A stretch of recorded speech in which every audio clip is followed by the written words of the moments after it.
Okay, guys, so let's have a conversation when it comes to people and their belief systems. Now, one thing that I've learned is that you're not talking to people, you're actually talking to their belief systems in the multiple systems that they're running on, right?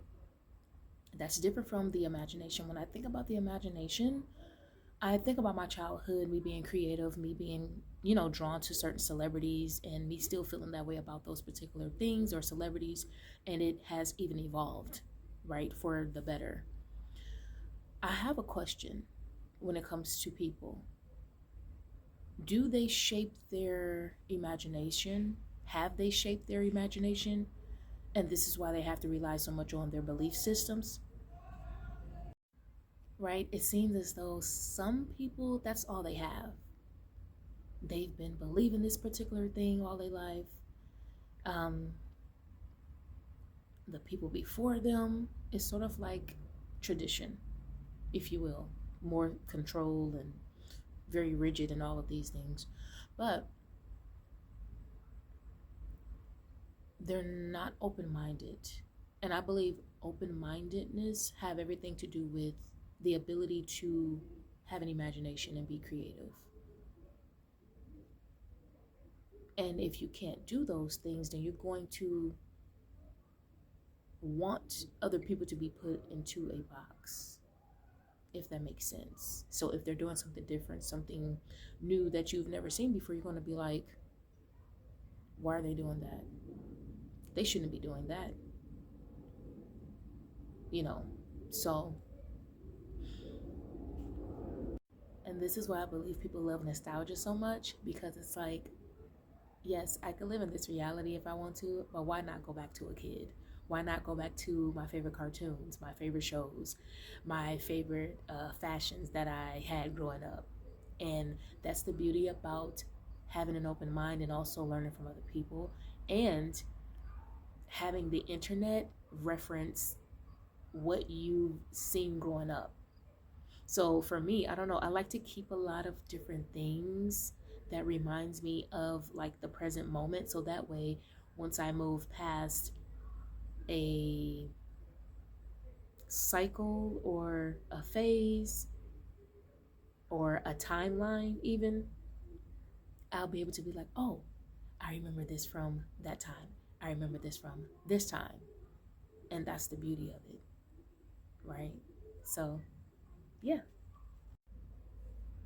Or, when you see something or you just like to create a bunch of different things, right? You may look at one thing and be like, oh, I can turn this into like 50 different things at once. That's what I like. You know, I think when you do think like that, it helps you to keep your mind free from believing certain things. Or you're like, okay, I could feel like this today. I may feel like this, or I may feel different in the next 2 to 3 months. Who knows? And not being easily influenced, not wanting to control other people, wanting to have discipline for yourself and, your own set of principles and values and everything like that. Did I just say principles? Principles? Whatever. Anyway, taking things seriously, but not too seriously to where you're like, okay, this is just this, and that's it, you know.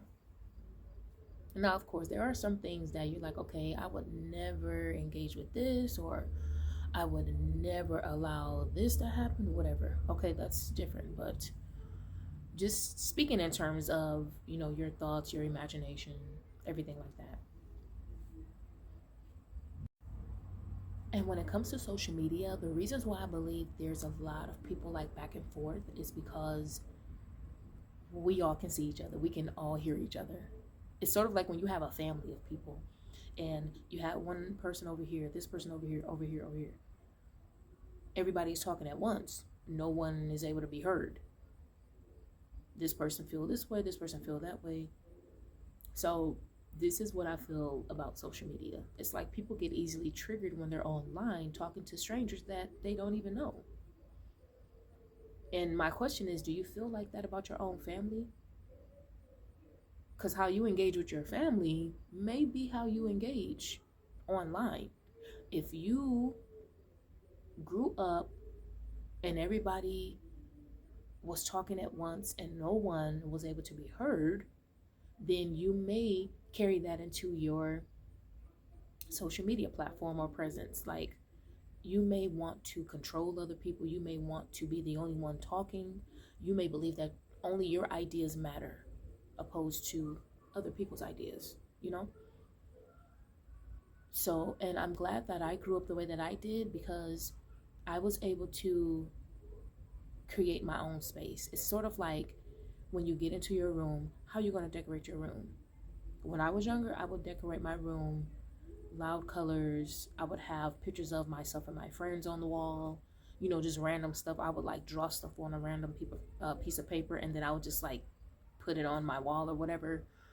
um I felt like it was things in my imagination that I just wanted to do, just to be like, oh, okay, yes, this is what I see, so I need to get this out, and I'm just gonna put it on my shirt or put it on the wall or do my hair a certain way, you know, do my makeup, my nails a certain way. So yeah, and imagine the people who have that type of mindset, but it's only rooted in what they believe.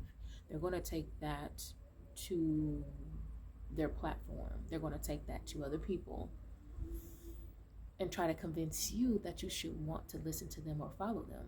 And I just don't agree with that. And as I've stated before, when you try to force people to do something that they don't want to do, you're going to be met with negative reactions. So if you're not happy with what people are doing, separate yourself, detach, you know, reevaluate the situation, look at yourself, look at the other people, and be like, well, okay, you know. But in this season, I believe that, you know, you should be happy. People should be happy to do whatever they want. Be creative, feel magical, support those. And that's another thing. Let me clock y'all tea real quick. That's another thing. I notice people will focus so much on what they cannot change or what they try to control in other people, and they don't even focus on the people who actually care about them and support them. Isn't that weird? You do all of these things, you get support, and you don't even pay attention to your actual supporters, your genuine supporters. You want to pay attention to the people who don't care about your message. They don't think about you on a daily basis.